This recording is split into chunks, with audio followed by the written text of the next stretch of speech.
Everyone, मी Priyadarshini Kolhapuri kitchen queen या माझ्या YouTube चॅनलमध्ये तुम्हा सर्वांचं मनपूर्वक स्वागत करते। आज मी तुम्हाला एक रेसिपी शेअर करणार आहे। ती तुम्ही साहित्य ओळखा आणि मग मला सांगा की मी काय रेसिपी बनवणार आहे। आणि त्याच्यानंतर मी थोड्याशा गप्पाही मारणार आहे तुमच्यासोबत, पण तत्पूर्वी आपण रेसिपी करून घेऊया आणि मग गप्पा मारूया। चला तर मग साहित्य बघू। सुरुवातीला आहे, त्याच्यानंतर लसूण ठेचून घेतलेला आहे, कांदा बारीक चिरून घेतलेला आहे, कढीपत्ता आहे, तमालपत्र, बदाम फूल आणि जिरे आहे इथेच तुम्ही पाहू शकता। शेंगदाणे आहेत, सगळे लागणारे मसाले आहेत, तसेच बटाटा आहे चिरलेला, फ्लावर आहे, हे बीन्सच्या शेंगा आहेत कट केलेल्या, आणि कॅरेट म्हणजे गाजर आहे, आणि हे इंद्रायणी तांदूळ आहे, 4 वाटी तांदूळ आहे। कुकर ठेवला होता, गॅसची फ्लेम चालू केली, कुकर तापल्यानंतर त्याच्यामध्ये तेल टाकलेलं आहे, ते तुम्ही पाहू शकता। मी 3 पळ्या तेल टाकलेलं आहे। आता त्याच्यामध्ये आपण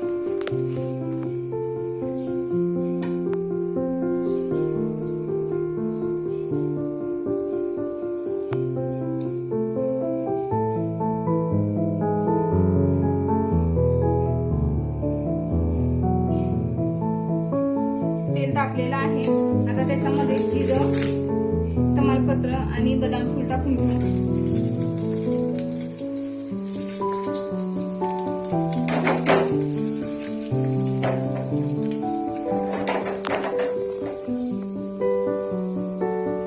त्याच्यामध्ये कढीपत्ता टाकू, कढीपत्ता तडतडल्यानंतर त्याच्यामध्ये लसूण टाकू, जो आपण ठेचून घेतला होता तो।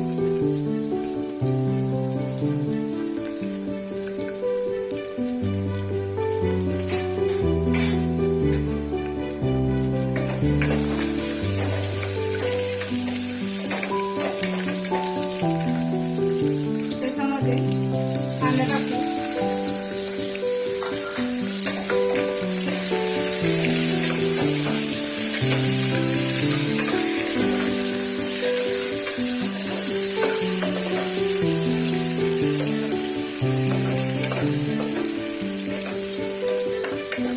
वाटी यायला लागले लसूण टाकल्यामुळे।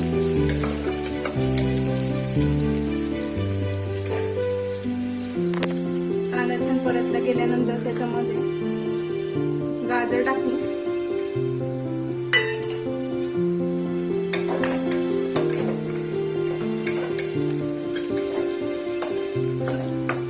नंतर यामध्ये शेंगदाणे टाकू,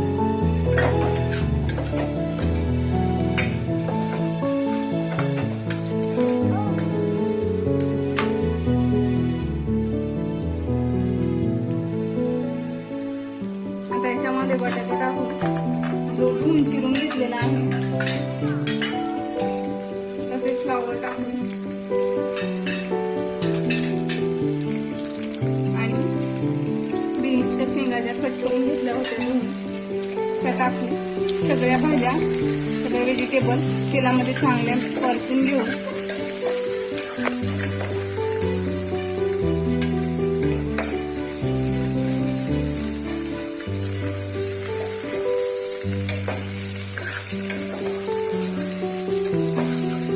तेलामध्ये चांगले परतल्या गेल्यानंतर त्याच्यामध्ये सगळे मसाले ऍड करून घ्यायचे आहेत।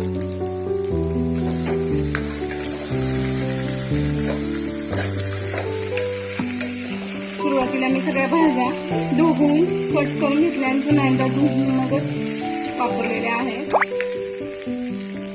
आता ह्याच्यामध्ये तुम्ही पाहू शकता मीठ आहे, हळद आहे, धना पावडर आहे, रेड चिली पावडर म्हणजे बेडगी मिरची पावडर आहे, कांदा लसूण मसाला आहे, हिंग आहे आणि मीठ आहे। त्या भाज्या चांगल्या सुंदर परतून झालेल्या आहेत, तुम्ही पाहू शकता। भाज्या चांगल्या रोस्ट झाल्या की त्याच्यामध्ये हे सगळे मसाले ऍड करू।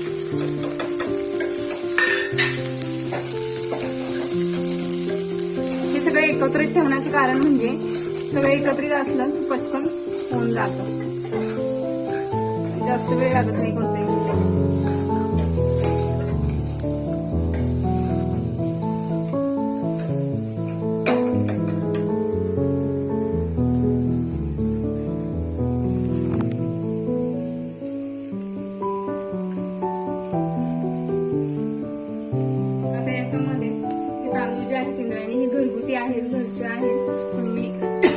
धुतलेले नाहीये, कारण की घरातले होते घरचे तांदूळ असल्यामुळे ते धुतलेले नाहीये, कारण की धुतल्यामुळे घरच्या तांदळाचा स्वाद जातो असं म्हणतात, बिघडलं. त्यामुळे मी ते तसेच यूज केलेले आहेत. तुमच्या चॉईसनुसार तुम्ही धुवून घेऊ शकता, तशीही वापरू शकता. नॉर्मली कोल्हापूर जिल्ह्यामध्ये तांदळापासून काढलेल्या पाण्याची आमटी बनवली जाते. त्यामुळे मी मसाले भातासाठी जेव्हा घरगुती तांदूळ यूज करते त्यावेळेस ते धुवत नाही, फक्त व्यवस्थित साफ आहेत का बघते आणि मगच ते यूज करते. आता तुम्ही पाहू शकता तांदूळ त्याच्यामध्ये चांगले परतले गेलेले आहेत. कारण की किती सुंदर आलेला आहे. भाज्या सगळ्या मिक्स झाल्यात.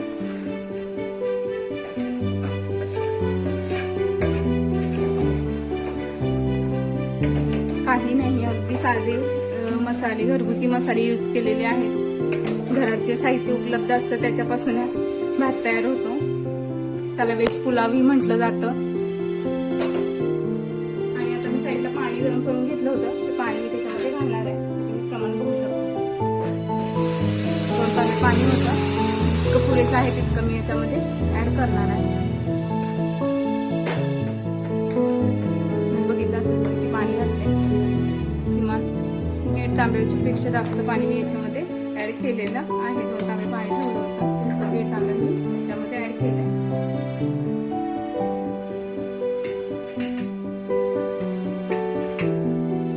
भाताला चांगली उकळी फुटली एकदा हलवायचं आणि गॅस झाकण लावून टाकायचं.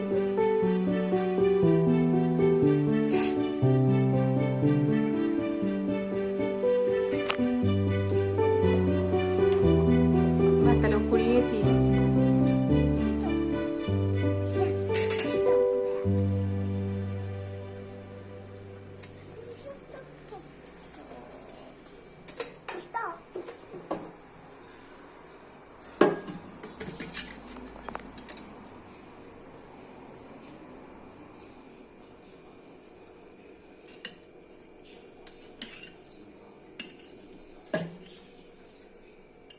तुम्ही पाहू शकता भाताला खूप छान रंगही आलाय, उकळी छान आलेली आहे.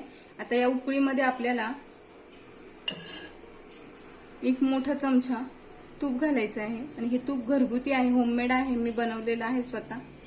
त्याची ही रेसिपी मी तुमच्यासोबत शेअर करेन की घरगुती तूप कसं बनवलं जातं. ही रेसिपी मी तुमच्यासोबत ब्लॉगमध्ये शेअर करणार आहे.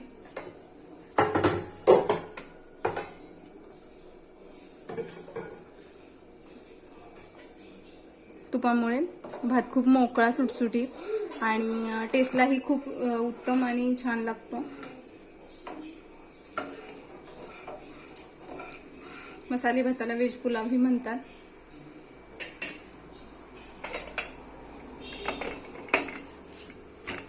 आता आपण कुकरचं झाकण बंद करू. जी उकळी आलेली आहे भाताला. तुमच्याशी बोलावं वाटलं कारण की आज आता रेसिपी होती आपली, तोपर्यंत आपण थोड्या गप्पा मारू, विचारांची देवाणघेवाण करू. कालच शाळा सुरू झालेली आहे. सर्व लहान मुलांची गडबड चाललेली आहे. शाळेचे साहित्य घेण्यासाठी, शालेय वस्तू जे उपयोगाला असतात त्या घेण्यासाठी सगळ्यांची गडबड सुरू आहे. तसं आमचंही बाळ शाळेत गेलेलं आहे पहिल्यांदा. तुम्ही माझी छोटीशी क्लिप शेअर केलेली आहे बाळाची माझ्या, ती तुम्ही बघितली असेल. आज तिच्या शाळेचा पहिला दिवस होता. ती गेली व्यवस्थित, आली पण व्यवस्थित. आज खुश आहे. उद्या बघू आता काय करते. प्रत्येक आई वडिलांची जून महिना म्हटलं की खूप टेन्शनचा असतो. आर्थिक टेन्शनही असतात, काहींना अदर टेन्शन असतात, पण काहीतरी म्हणून प्रत्येकाच्या जीवनात सुरूच असतं. तसंच आता शाळेला लागणारं साहित्य घ्यायचं म्हटलं की सगळ्या काही वस्तू आल्या, त्यामध्ये सगळ्या एकाच ठिकाणी अवेलेबल होत नाहीत. पालकांची सुद्धा खूप धावधाव होते. हे घ्यायचं का ते घ्यायचं काही समजत नाही. मुलांचं सुद्धा 2 महिन्याच्या मोठ्या कालावधीनंतर शाळेला जाणं होतं. आणि आता पाहिलं गेलं तर पूर्वीसारखं 2 महिने सुट्टी खाल्ली आणि शाळेला गेलं असा प्रकार नाही. आपल्या इथे कोरोनानं बरीच विश्रांती दिली होती मुलांना. त्यामुळे आता मुलांना शाळेत जाताना थोडाफार कंटाळायचं येतो. जास्त कोण एवढी हौस नसते मुलांना की शाळेत जायचं आहे. आणि सांगायचं झालं तर कोरोनामुळे मुलांचे रिझल्ट पण बरेच खाली आलेले आहेत. पण देवाची कृपा म्हटलं तर काय हरकत नाही.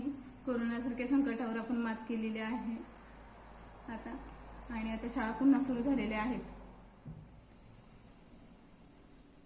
सगळ्या आईवडिलांना आजचा दिवस म्हणजे आजचा आणि कालचा दिवस, नवागतांना जर पाठवायचं असेल शाळेमध्ये तर खूप टेन्शनचा असतो.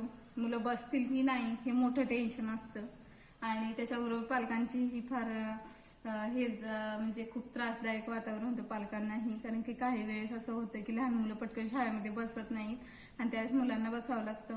पण खरंच सांगायचं म्हणजे माझी मुलगी माही नाव आहे तिचं, आम्ही तिला चिट्टू म्हणतो.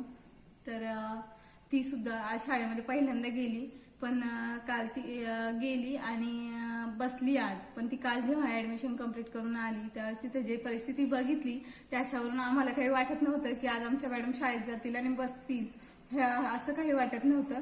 पण आज तिनं चांगला प्रतिसाद दिलेला आहे आमच्या अपेक्षांना. ती आज पूर्ण ती जाऊन बसली, व्यवस्थित आली सुद्धा व्यवस्थित. आता उद्या बघू काय होते. आता उद्याचं टेन्शन आहे, जोपर्यंत आमचं बाळ शाळेमध्ये रुळत नाही तोपर्यंत थोडंफार टेन्शन हे राहणारच आहे. आणि दुसरं सांगायचं म्हटलं की अशी स्थिती सगळ्याच पालकांची असणार आहे. असं नाही की प्रत्येक मुलाला सवयच असते शाळेमध्ये जायची. सुरुवातीला प्रत्येक मुलाचा काही ना काही प्रॉब्लेम हा असतोच. त्यामुळं प्रत्येक पालकांना माझ्याकडून ही परिस्थिती म्हणजे हाताळण्यासाठी म्हटलं शुभेच्छा. आणि नवीन जी मुलं शाळेला जात आहेत किंवा आता ज्यांची पुन्हा सुरुवात झालेली आहे अशा मुलांना माझ्याकडून खूप खूप शुभेच्छा की त्यांनी खूप चांगली प्रगती करावी, अभ्यासात खूप यश संपादन करावं आणि खूप मोठे व्हावेत इतकंच, आणि शुभाशीर्वाद एवढंच. बऱ्याच काही गप्पा झाल्या, आता थोडं रेसिपीकडे पण बघूया. भात तयार झाला आहे, कुकरची तरी शिट्टी वाजलेली आहे आणि मी तुमच्यासाठी भात वाढून तयार केलेला आहे ताट, आणि तुम्ही सगळे जेवायला या. आणि मी खूप छान भात तयार केलेला आहे, तुम्ही पाहू शकता माझा भात कसा झालेला आहे. मसाले भात व्हेज पुलाव तुमच्यासाठी खायला रेडी आहे. तुम्ही सर्वजण जेवायला या आणि नक्कीच माझी रेसिपी तुम्ही करून पहा, तुम्हाला नक्कीच आवडेल. कमेंट बॉक्समध्ये मला सांगा माझी रेसिपी कशी झाली. त्याचबरोबर मी आता हे लोणच्या बरोबर हे लोणचं मी स्वतः बनवलेलं आहे घरी. मँगो पिकल, होममेड मँगो पिकल आहे ते. आणि हे दही आहे, फ्रेश दही आहे. आणि पापड असेल तर उत्तमच, पण आम्ही प्रेफर करत नाही, इतकं जास्त पापड खात नाही आम्ही. त्यामुळं मी दही संध्याकाळचं काही लोक दही खाणं प्रेफर करतात, काही लोकांना दही म्हणजे आवडतही नाही. संध्याकाळच्या टाइममध्ये काही लोक दही खातही नाही. पण मग लोणचं असेल तर लोणच्या बरोबर आपण खाऊ शकतो आणि पापड बरोबर. चला तर मग जेवायला नक्की करून पहा. कसा झालाय कमेंट बॉक्स मध्ये सांगा मला. माझ्या चॅनलला लाईक करा, शेअर करा आणि सबस्क्राईब करा. धन्यवाद.